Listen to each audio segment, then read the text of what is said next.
Hello, and in this part we are going to focus on the task at hand. We just, as you can see, we just left the Tower of Eloi, and from that world map you can see that we are now on the other half of the globe here.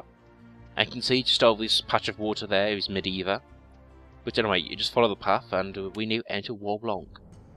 When Lahara murdered Urath at the end of the third Arenegeth, the dragon of Wulong mourned for 1,000 years, and his tears formed. He went through many boxes of tissues. But each year, when the monsoons came, the rain would fill the. He also ate lots of ice cream. And he wept once again. The people who lived on the Lake of Sorrows feared their village would be washed away by the dragon's tears, and so they made offerings to appease the dragon and distract him from his grief. They also tried some stand-up comedy. It didn't really work out that well. The people of Wulong saved their village from the floods. Okay, so Wo Long, you can see here, we are definitely in Aurenia, the sort of eastern part of this world. And I guess this will be our sort of town for this part of the game. Except at the moment, it's really a dungeon in disguise, if I'm honest. Now, there will be a few samurai / soldiers walking around. So what you want to do is just immediately go right here. Because, yeah, they're a bit stronger than they were in the Tower of Eloi. So really, you don't want to mess with them. That is until we bump into our next member of our party here. So, yeah, I talked about this part of the game before, I think. This is really where Joseph is at his lowest point. And now we are building our way back up to being awesome. Oh, hello, Rosaline. Now, what Rosaline says here is that she suspected that the ring thing there was something up with it. Because she said that the Kosani meant 8 rings, but we only had 4. So there was an inconsistency. But she also says she didn't mention it because she was kind of resentful to Joseph. And I must say, out of my 3 allies, Fleece, Rosaline, and Jakar, the one who openly admits he wants to kill me, is the best one. He's my best buddy. So, yeah, Joseph doesn't seem to have the best luck with friends. But anyway, Rosalind, we do have a position for a healer, so considering you are the only applicant, welcome aboard. The pension is very good, and we unfortunately we don't have a dental plan because this is the Middle Ages. But if you get a toothache, just eat a spider or something. Yeah, that's medieval medicine. Yeah, I'm talking over what we need to do next, and yeah, it's about collecting rings again. We need to not only collect the 4 dragon rings, but also go back and recapture the 4 demons in their rings, and we'll have a complete set of 8. Wonderful. 8 magical rings. You know, 2 short of the mandarins, but still wouldn't say no to it. And at this point, yeah, you want to re-equip any jewellery you've unequipped from her. Archer's medallion. I'm thinking we don't really need that, because, again, she really shouldn't be. I gave her a bow and arrow just to keep her out of the way, essentially. She's better off as a caster. And, yeah, unfortunately, the problem with Rosalind is that she doesn't get that many armour upgrades. We will be getting one soon, but for now we're stuck with the quilted holy robes, which makes her fairly fragile. Anyway, talk to this guy here, and he can give us a hand, Tish. But yeah, seriously, this part of the game here, we are looking back to get Joseph's hand, so we need to complete a sort of fetch quest around this village here.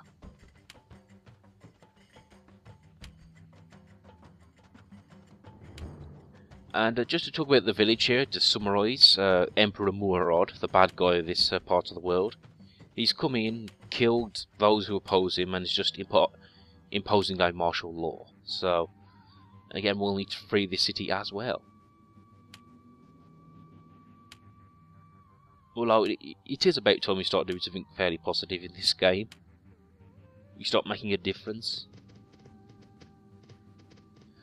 Now, the thing is with RPGs, well, particularly Western RPGs, is that, yeah, surprise, surprise, they keep in the same medieval fantasy setting with the same villains like orcs and stuff. I'll pick this up here. That's Ansie's box. Now, if you open that box, you will unleash all the horrors onto the world. But oh wait, no, sorry, that's Pandora's box. Sorry. Now this is just a box full of art supplies. Still more useful than the Xbox One. Am I right, people? But yeah, play it safe. Now, I was saying before that Western RPGs stick with the sort of Tolkien-esque setting, and yeah, I just wanted to point out, I do like how this goes somewhere else. It goes to the east. It does make an interesting setting for this game. A bit of variety. And you can sort of hear the music, it's sort of slow, and it's got sort of Chinese whistles in it. Good stuff.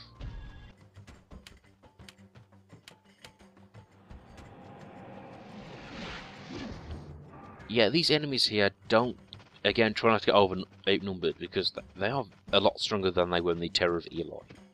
I think the enemies you fought in the tower were essentially nerfed because of your situation. Now, you might be thinking, when do we get Jakar? And the answer is, we have to go through a difficult section before we do. And again, we'll have to go through another difficult section before we can summon. So it's just our main trio here. You know, something I didn't point out here is that the fact that the party members here, there are 4 of them, and there are 2 men and 2 women, and I think that's good because it's nicely balanced. That and the female characters here are, they're not used for their sex appeal. But then again, that could just be because they couldn't do enough animations. Maybe if they had more time, there'll be fan service scenes with the 2 female characters. But whatever. And we talked to that guy there who's blending in with his fluorescent green armor. Now he's the soldier for the Jade Temple. Well, that's those are the guys who used to run this place, and we'll be running into them later. And I talk to this guy here, and you give him his box, and he'll give you a piece of charcoal.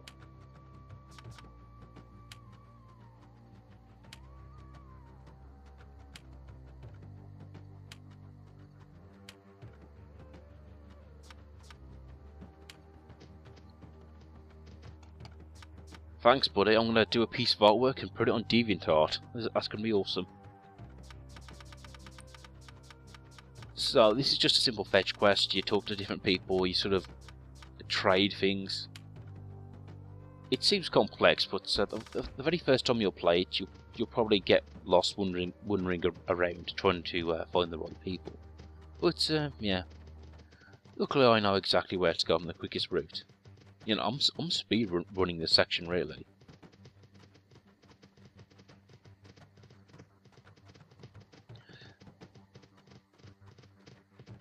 Now, we're off to head to the port, where we talk to the fisherman here, and he'll give us some more information. Now, when you talk to these people, you can talk to them as long as you want, and what I mean is they provide you with lots of optional flavour text. It's just a nice way of building the world. It's all welcomed. You talk to this guy, and he betrayed the people of this town. He sort of slit the throats of the guards, allowing Murat to come in. And if I was you, mate, I wouldn't be bragging about this, because some people might not be happy about it. Oh, anyway, you do need to get a bowl from this guy, because we need a traitor's rice bowl. It's not really explained how magic works in this world. I assume it's like some sort of force that surrounds us, binds us. Now, I mean it's like a force people can summon and shoot fireballs. On the other hand, you seem to make spells like an old apothecary. But anyway, I talk to this guy, and he'll also fill you in on the sort of what's going on here about the myth of the dragons. And speaking of which, when it comes to Western stories, we do tend to misunderstand other cultures, particularly Far Eastern ones. But this dragon story is sort of based on traditional Far Eastern myths. So at least they did some of their research, and they have they do have the idea of making a dragon a good noble figure rather than a giant beastie.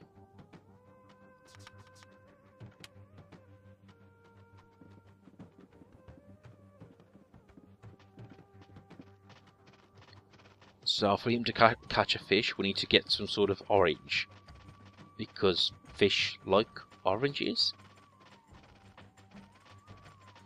But anyway, you talk to this guy who's walking around here, and yeah, he'll give you some fruit if you need it.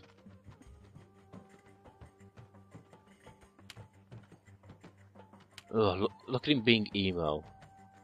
Oh, we shouldn't have been born. Yeah.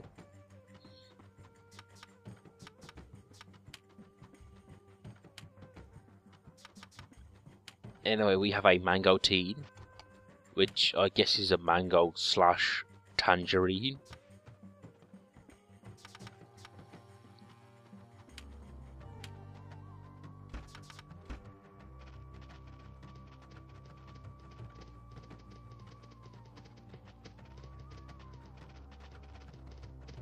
But after the fish here, we have a knife to collect. But yeah, we're nearly done. So yeah, this has been a fairly quick and easy side quest once you know how.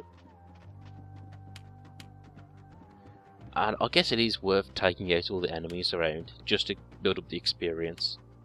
And that was something I was very paranoid about at this point. The fact that you're just stuck with just 3 party members, so you probably want to level up as much as you can.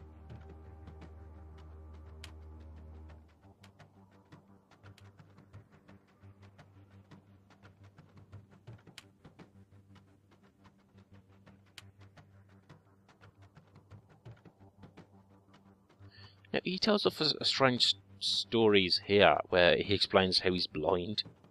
And essentially he asked the dragon to save his life, and his life got saved, so he gave the dragon his eyeballs or something. Next time I just send a thank you card. You know, it's the thought that helps. Yeah, the idea of sacrifice is, I guess it's, yeah, I kind of get where it comes from. You can tell, because it's the idea that you don't get something for nothing.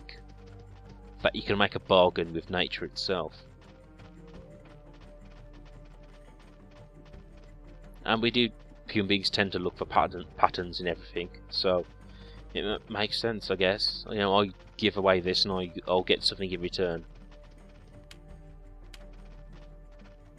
Okay, next item up is the Widow's Knife.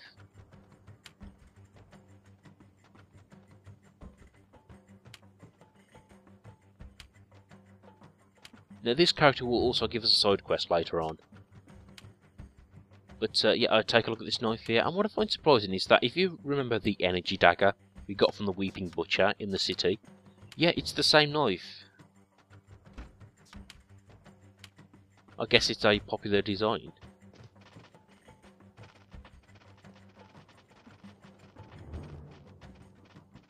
So anyway, back to the guy here, and he will perform some sort of ceremony on us to not get a hand, although we won't be getting it yet. There is still one more thing we need to do afterwards to complete this process, which will lead us on to one of the dungeons I was dreading about recording.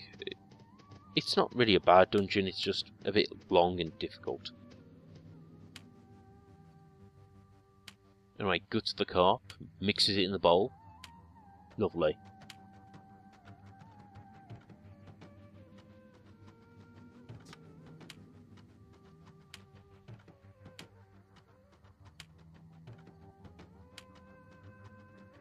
So next up we'll be heading to the Cavern of the Cavern of Wolong, where we will find one of the next rings, and also find a way to heal our hand. So yeah, really, it's quite convenient. We get both of those things in one area.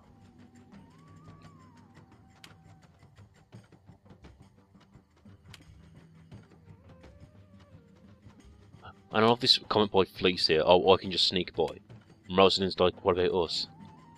See, it's always about you, Rosalind, isn't it?